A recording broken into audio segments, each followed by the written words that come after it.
Bonjour les amis, aujourd'hui je vais vous parler d'un nouveau projet qui est assez intéressant ma foi. Alors je vais vous montrer déjà la pièce.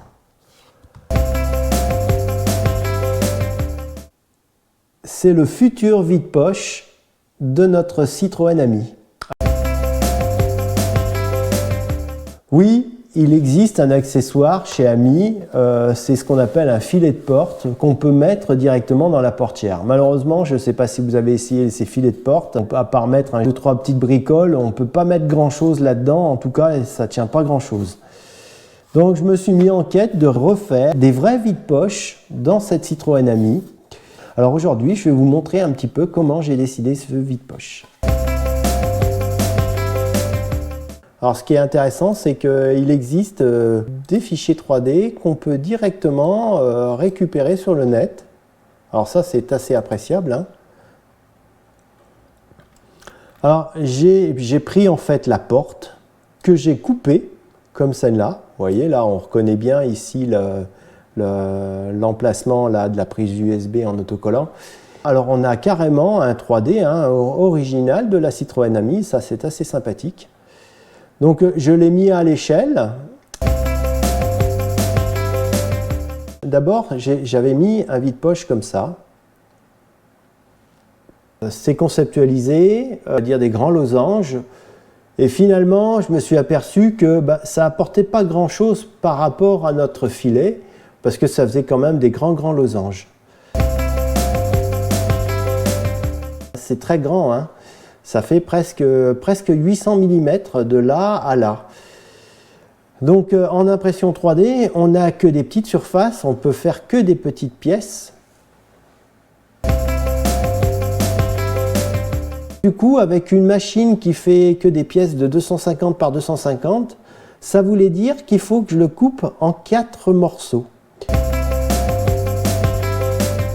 Et puis c'est pas très épais. 3 mm, 2 mm à peu près. Quand on va assembler tout ça, soit on colle, soit... mais je pense que la tenue n'aurait pas été vraiment optimale.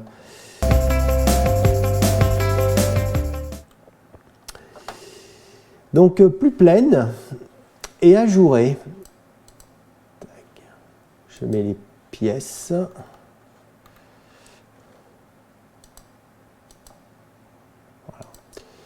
Une pièce un petit peu plus technique.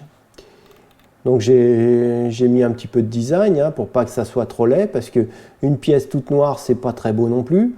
Donc j'ai fait un rappel en fait sur les losanges des enjoliveurs. Je trouve que l'idée est pas mal, celle de Citroën au départ. J'ai fait des petits essais. Alors j'en ai fait plusieurs, je ne vous cache pas, j'ai fait des crochets, j'ai fait un petit peu de tout. Sauf qu'en impression 3D, on a cette difficulté de résistance de pièces. Donc faire un crochet c'est bien, mais il faut que ça puisse résister. Alors sur le dessin, ça a l'air d'être résistant. Malheureusement, quand j'ai fait des impressions, ça ne l'était pas. Donc la première fois, j'ai réalisé cette pièce. Mais bon, il n'y avait pas d'accroche, donc je ne savais pas trop comment j'allais coller tout ça. Mais cette fois avec des petits tétons, donc on les voit, ils sont tout petits. Mais bon, c'était pas non plus super. Et à l'intérieur, j'ai repercé. Ça sert de guide, mais ça sert aussi, ça maintient énormément la pièce. Alors vous voyez, là on voit bien, alors c'est ouvert sur le côté, sur l'extérieur, vous voyez, c'est pas forcément fermé. Quand on imprime, comme ça, on imprime sans support. Ça permet d'avoir directement une impression parfaite. Donc j'ai laissé intentionnellement ouvert, et puis là j'ai mis un petit trou. J'ai dit tiens, pourquoi pas, on va mettre un trou. Alors c'est un peu osé, parce que dans une pièce aussi petite, mettre un trou, ça peut casser. Mais j'ai dit tiens, je vais essayer, on verra bien. Voilà ce qu'on obtient. Donc on a la première, comme on a vu, et la deuxième. Quand j'essaye d'introduire ça, en fait, ça se clipse très bien. Et l'intérêt, c'est que c'est très vous voyez, c'est assez raide. Donc on a beau appuyer, ça ne casse pas. Malgré que ici, si on regarde bien, j'ai mis quand même un petit trou. Alors je ne sais pas si on le voit bien. Donc il y a un tout petit trou et ça ne cassera pas. Alors bien sûr, ça n'a pas une résistance non plus infinie, hein, mais je me suis aperçu que ça tenait quand même relativement bien. Au bout d'un an, voilà par exemple un capuchon de porte que Marie-Pierre Godefroy avait mis sur le net. On voit très nettement que c'est complètement déformé, quoi, hein. Donc là, alors le bouchon est tombé tout seul, alors qu'il n'était pas au soleil, hein, puisque c'est un bouchon de porte. Malheureusement, on voit bien que voilà, les affres de la température font que c'est des pièces qui se déforment. Parce que le PLA, c'est beaucoup plus facile à imprimer que de l'ASA, c'est moins toxique, etc.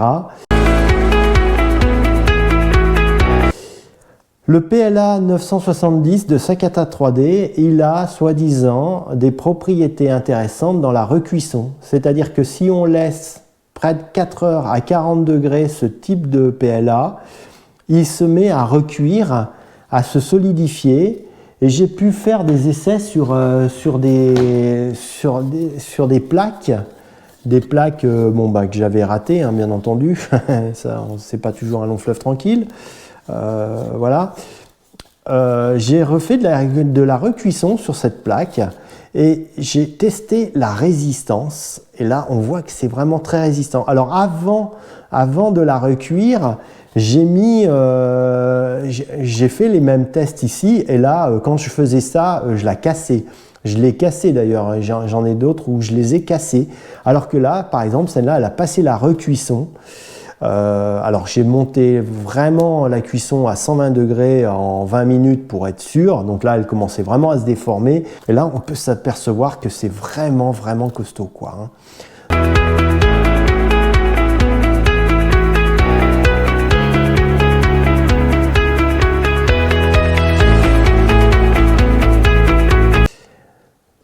Donc là, voilà, par exemple, là, il y a 2 pièces. Donc, la mise en place, hein, des crochets. Donc là, je vais le faire, par exemple. Alors, c'est un peu dur, hein. C'est fait un petit peu exprès, hein. Faut que ça soit monté serré quand même, hein. Voilà. Alors, je pense que c'est peut-être démontable, mais c'est pas souhaitable. Voilà. Alors, ça force un peu, hein. Mais vous voyez, là, ça tient parfaitement la pièce, quoi, hein.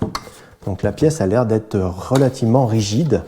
Et donc, du coup, dans la voiture, ça devrait bien se passer, quoi. Voilà.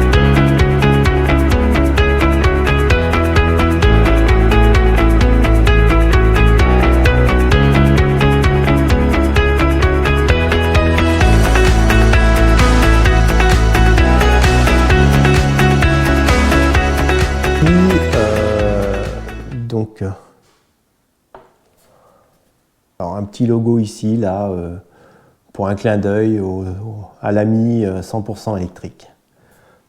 Alors en termes de coût, bien sûr que c'est pas donné, hein, ce genre de pièce, hein, puisque là il faut compter 8 heures par pièce. Donc si vous faites 5 x 8, 40, ça veut dire 40 heures d'impression.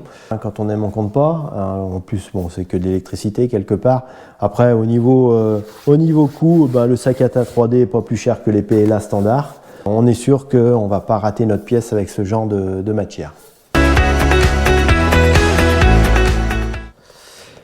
Alors voici le résultat final. Donc on peut voir que tout est fixé. J'ai mis des vis comme celle-ci, hein, donc directement, hein. Donc voilà, sur les positions initiales prévues. J'ai fait une impression bicolore, comme on le voit, avec de l'argent au-dessus. Donc là, c'est toujours pareil avec Prusa, le slicer de Prusa. L'intérêt, c'est qu'on peut faire deux coloris si au départ, par exemple à 5. Là, ici, j'ai laissé en noir jusqu'à la hauteur de 5. Et à partir de la hauteur de 5, à partir de 5,15, j'avais créé en fait des surépaisseurs avec une autre couleur pour pouvoir avoir cet effet-là. Donc c'est assez sympathique plutôt que un truc tout noir, quoi. Ça marche très bien, c'est raide sans l'être trop. On pourra mettre quelque chose, même si ça force un peu, ça pourra pousser dessus. On voit bien qu'en fait, alors après, il va falloir voir ça dans le temps, hein, si ça fonctionne bien.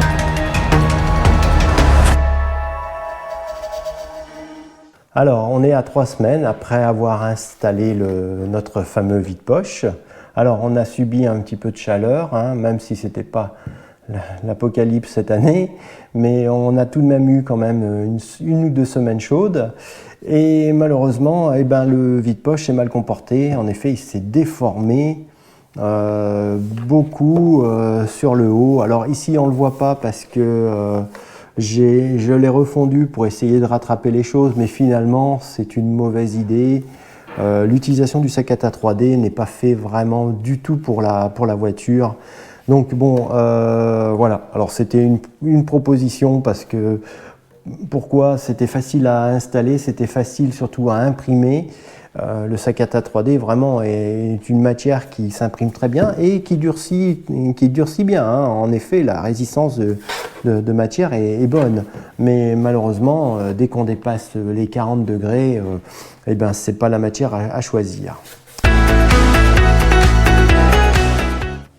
Donc j'ai fait le choix de refaire mes impressions, 40 heures plus tard bien sûr, mais cette fois avec une nouvelle matière qu'on appelle le PETG. Alors le PETG, c'est une matière entre le PLA et l'ASA. Alors l'ASA, ça résiste aux très hautes températures et c'est très résistant. Le PETG, c'est encore une variante entre l'ASA et le PLA. L'intérêt, c'est que c'est beaucoup plus costaud face aux températures et donc du coup pour une application voiture, il n'y a pas de souci, il n'y aura pas de déformation. La seule chose que l'on a, c'est cet effet de warping. Vous voyez là, la pièce, elle n'est pas droite et du coup, voilà, ça a l'air de bomber un peu. Alors, pour que l'impression se passe bien, moi j'utilise ce genre de choses, ça s'appelle du Dimafix, que je mets sur le lit d'impression juste avant.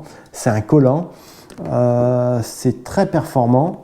Par contre, ce que je vous conseille de faire, c'est d'appliquer ce Dimafix sur votre lit d'impression, mais à l'extérieur, parce que ça fait des vapeurs nauséabondes. Et ensuite, sur votre plateau, vous allez pouvoir l'utiliser au moins 4-5 fois avant d'en remettre. Donc ça, c'est assez appréciable. Après, pour l'impression du PETG, c'est toujours un petit peu plus compliqué, c'est un peu plus technique.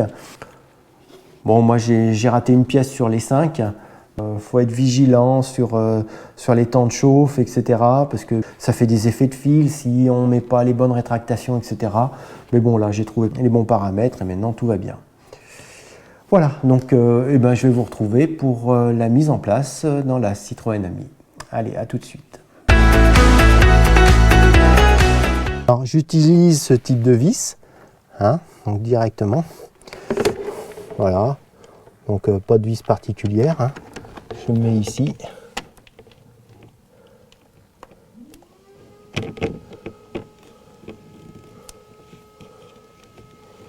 Voilà, j'en ai mis une. Je mets la deuxième.